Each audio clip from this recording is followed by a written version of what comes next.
8வது அத்தியாயத்தில் ஒரு இன்ட்ரெஸ்டிங்கான கதை. ஒரு வேடன் இருந்தான். அவன் என்ன ஒரு கொள்கை வச்சிருந்தானோ, நம்ம வேட ஜாதியில பிறந்துட்டோம், ஆனா காட்டுல ஒரு நாளைக்கு ஒரு விலங்கு தான் கொல்லுவான். அவனுக்கு அர்ஜுனகன் என்று ஒரு மகனும் அர்ஜுனகி என்ற ஒரு மகளும் இருந்தார்கள். இந்த அர்ஜுனகி என்ற மகள் மிக அழகாக இருந்தாள். அவள் பருவம் அடைந்த உடனே அவளை மனம் முடித்து கொடுக்க வேண்டுமே என்று விசாரிச்சு பார்த்தோம். அப்போ மதங்கர் என்று ஒருவர் இருந்தார். அவருக்கு பிரசன்னன் என்று ஒரு மகன் இருந்தான். அவன் நல்ல மாப்பிள்ளை, அவனுக்கு கொடுக்கலாம். திருமணம் நிறைவேறியது. ஆனால் என்னன்னா, மாமியாருக்கு மருமகளை குறை சொல்லணும். என்ன சொல்லுவா, விலங்குகளை அடித்து சாப்பிட்ற வேட்டைக்காரன் மக தானே நீ, உனக்கு என்ன புத்தி இருக்கும்? அந்த மாதிரி மிருக புத்தி தான் இருக்கும். இப்போ பார்த்தா மருமகளால் தாங்கிக்க முடியல. ஒரு பண்பட்ட பெண் அழுது கொண்டு வீட்டுக்கு வந்துட்டான். வீட்டில் தகப்பனார் கேட்டால், ஏம்மா என்ன செய்தி, ஏன் முடிவு வந்துட்டேன், அழுதுகிட்டே வரைய என்ன செய்தின்னு.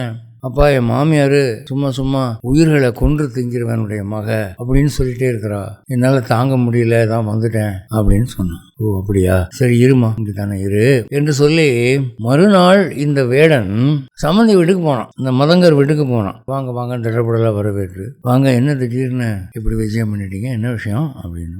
அப்படி இல்லை, நான் உயிர்கொலை பண்ணுறவன், என் மக உயிர்கொலை செய்யக்கூடிய குடும்பத்தை சேர்ந்தவன்னு உங்கள் மனைவி சொன்னாலாம். நீங்களாம் தானியாகாரம் தான் சாப்பிட்றவங்க, நீங்கள் அசைவம்லாம் சாப்பிட்றது இல்லைன்னு நான் கேள்விப்பட்டேன். நீங்கள் சொல்லி எனக்கு தெரியும். அப்போ உயிர்கொலை இல்லாத உணவு நீங்கள் என்ன சாப்பிட்றீங்கன்னு அதை கொஞ்சம் நானும் சாப்பிடலாமான்னு கேட்டேன். ஆகா, சம்பந்திக்கு இல்லாமல் வேறு யாருக்கு வச்சிருக்கிறேன், கொஞ்சம் பொறுங்க அப்படின்னு சொல்லி கோதுமை, யவா அன்னம் முதலெல்லாம் தயார் பண்ணி அதை கொண்டு மதங்கன் அந்த தர்மவியாதனம் முன்பு வைத்து, அதை பார்த்துட்டு அந்த வேடன் உடனடியாக எழுந்து, நான் போயிட்டு வரேன்னு கிளம்பினான். என்ன சம்பந்தி, என்ன புறப்படுறீங்க, ஒரு வாய் கூட எடுத்து சாப்பிடாம போறீங்களே அப்படின்னு. அப்போ அந்த வேடன் சொன்னா, நான் உயிர்கொலை பண்றவன்னு உங்க மனைவி குற்றச்சாட்டு சொல்றாங்க.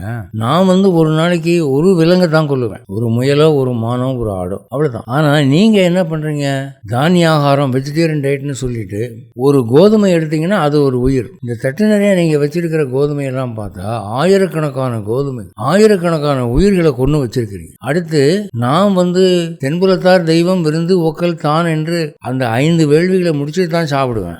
நீங்க அடுப்புல இருந்து எடுத்து நேரம் கொண்டு நீங்க வச்சுட்டீங்க, நீங்க யாருக்கும் படிச்ச மாதிரியும் தெரியல. அப்போ நான் ஒரு உயிரை கொன்று தின்கிறவன், நீங்கள் பல்லாயிரம் உயிர்களை கொன்று தின்கிறவர். அப்படி இருக்கிற போது இது ரொம்ப தாழ்ந்த குடும்பம். இந்த குடும்பத்துல நான் தொடர்பு வச்சுக்கிறதே எனக்கு பாவம். எனவே நான் கிளம்புகிறேன். ஒரு நாளைக்கு ஒரு உயிருக்கு மேல கொல்றது இல்லைங்கிற விரதம் கொண்ட நான் ஒவ்வொரு வேளையும் ஆயிரக்கணக்கான உயிர்களை கொன்று தின்னக்கூடிய உங்கள் வீட்டில் சம்பந்தம் வைத்துக் கொள்வது தவறு, பாவம். எனவே நான் புறப்படுகிறேன் என்று சொல்லி கோபமாக புறப்பட்டு விட்டான்.